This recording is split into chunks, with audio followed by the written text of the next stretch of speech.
Critics of crypto gaming act confused about the value added by Web3 gaming, but it's simple. Blockchains give ownership. Games give fun. So blockchain games give ownership of fun. It's not that complicated what the value add of Web3 is. So in this video, I want to explain to you guys why I am so excited about real ownership in video games, and why, despite the bear market that we're in and all the chaos that's going on around us, why I still believe, based on a conviction that builds from a very fundamental level, that the future of gaming involves players having real ownership of what they spend a lot of their time doing. Hi guys, my name is Jake. This is On-Chain Gaming. I've been covering the Web3 gaming space for over 2 years, and I've also made a lot of money investing in stocks and cryptocurrency. And if you're excited about the future of gaming as real ownership gets added and realism gets added to video games because of that, then remember to hit subscribe to stay up to date on this journey as we watch this revolution take place. We're gonna do something pretty cool in this video because I have been working a little bit on a book that explains crypto gaming, and I want to exclusively read for you guys here a little excerpt from that book because I think it explains so well why I am excited for the future of this space, so much so that I made a channel dedicated to covering it. I'm not going to show this the whole time, but here is the writing that I'm going to be reading. This is titled How Earning Works in Play-to-Earn Games. And I know play-to-earn is a canceled term. I don't care. All right, here we go. To some, the idea that millions of people may someday earn money playing video games sounds foolish. Games are a waste of time after all, right? No real value can be generated by sitting at a computer inside a fake world. There's no way. On a surface level, critics of real jobs in the metaverse sound reasonable. They may even sound obvious. But in this chapter, by diving deep into how people create value on an individual level, and by examining fundamentally how revenue is generated in an economy, we will discover why play-to-earn gaming really does work. The first thing we must uncover is how value is created in an economy. The simple concept can be illustrated by a personal story of how I discovered how to generate value in the economy as a kid. Stop sitting in front of the computer and instead spend time doing something meaningful and lasting. My mother would often urge me, there's no reason to be playing games so much. As a child, I was required to spend an equal time doing what my parents thought was valuable in order to unlock more wasted screen time. To be honest, even when I was young, I understood where my parents were coming from. Distinctly, I can recall the feeling of getting off the computer after a long day of gaming and feeling like I had wasted my day. That feeling was the worst, but it didn't change the fact that I loved spending time in virtual worlds, places where I could be and do things impossible in real life. There had to be some way to play games and not feel like I was wasting my time. Often, I'd ask myself if there was some way I might be able to make playing video games meaningful and valuable so my parents would let me play longer and I wouldn't have the feeling of wasted time after I was done playing. This was before crypto, long before Ethereum and NFTs, and before it was more than a dream that a video game economy could be a real economy. Despite this, at the age of 14, I discovered what I hoped would be a solution to my problem. I discovered a way to make what I enjoyed doing, playing video games, meaningful to other people. Mom, I want to do more chores so I can save up for a Hauppauge HT PVR. You want a what for a what? My mom responded. Doing more chores was the only way to get money from my parents, and I needed the money so I could record my PlayStation 3 gameplay with then the top-of-the-line recording gear. That was my plan. After several months of doing extra chores, at 14 years old, I created my first YouTube channel with the goal of teaching others how to get better at the games that I loved playing.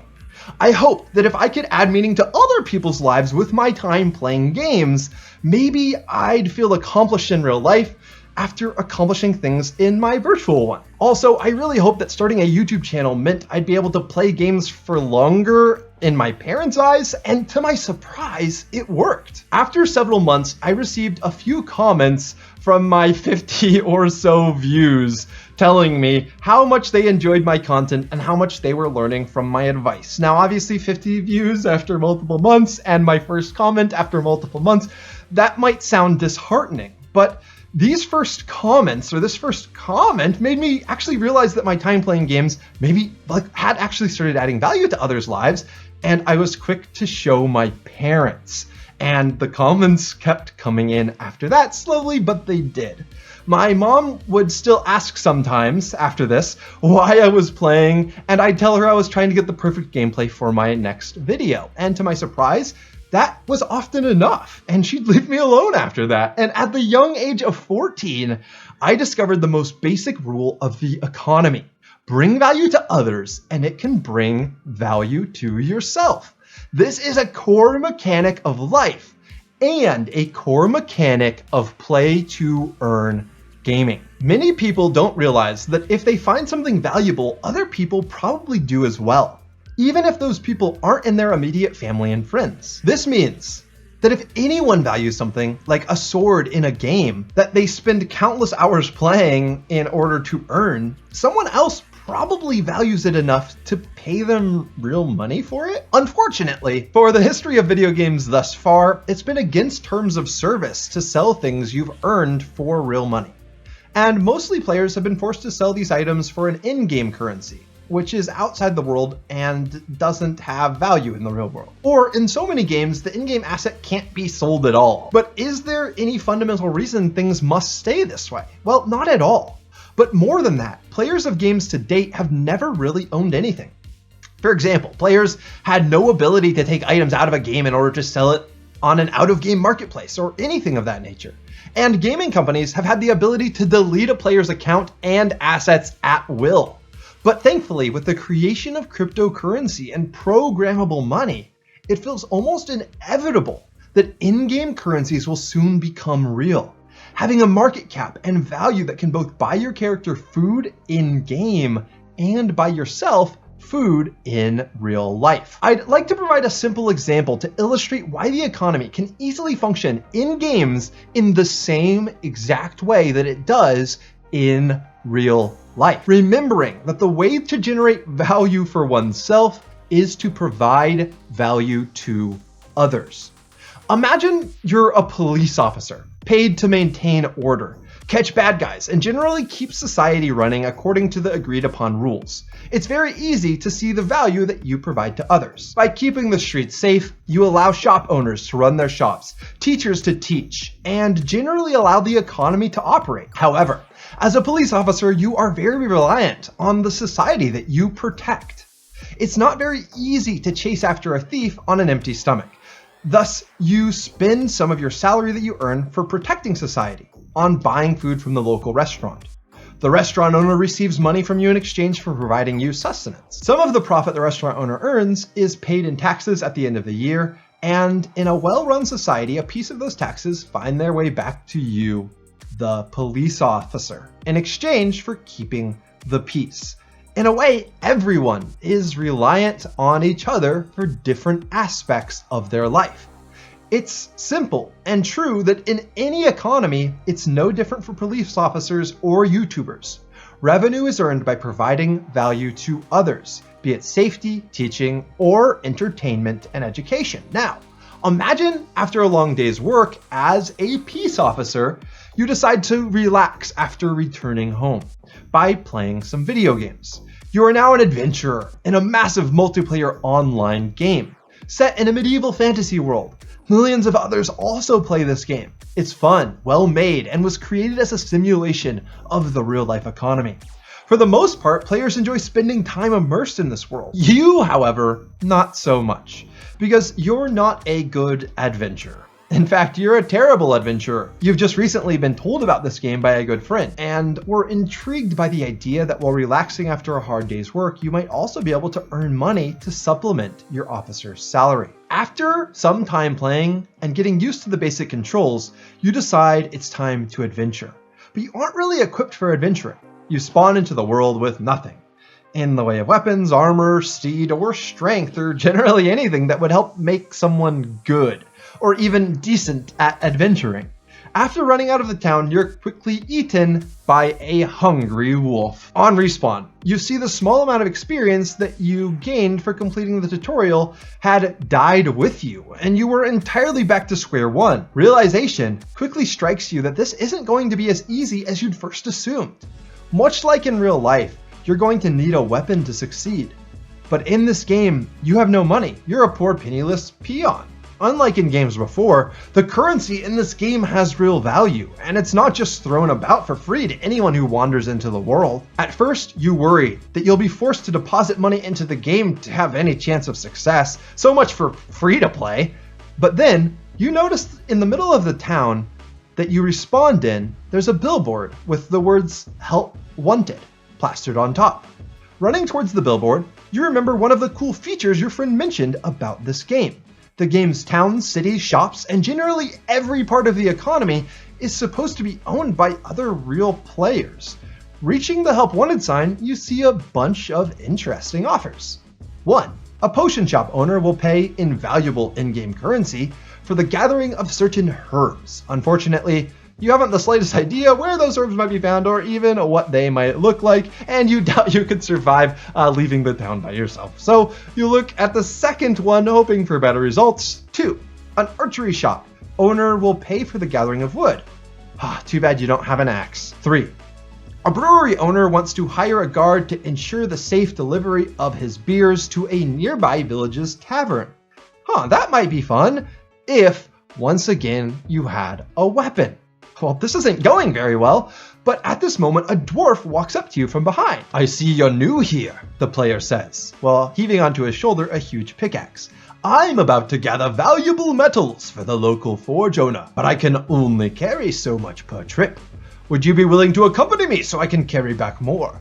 I'd be willing to pay you 25% of whatever you can carry back with you." And so begins your first virtual job. After some time walking with the dwarf and him slaying a couple evil monsters that there's no way you could have handled, you arrive at the mountainside and the dwarf begins to mine for metal. True to his word, after a time, the dwarf can no longer carry more of what he mines and it begins falling to the ground.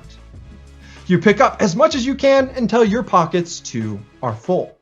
After arriving back in town, the dwarf deposits the metals and receives in-game currency in return for mined goods from the town's forge owner, who just so happens to have an open offer on this metal.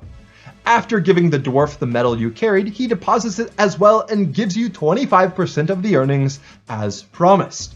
You could, of course, have tried to deposit that metal by yourself and run away, but you're sure it's probably not enough to get the equipment that you need, and you would rather play the long-term game and get more jobs from this dwarf and go along with the agreed-upon plan.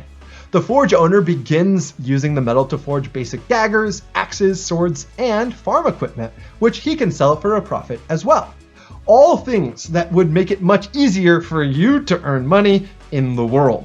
You start to understand that this game world isn't so different from the real one. Shop owners earn money from adventurers who buy food for their characters' energy and purchase weapons and armor that they might find more success.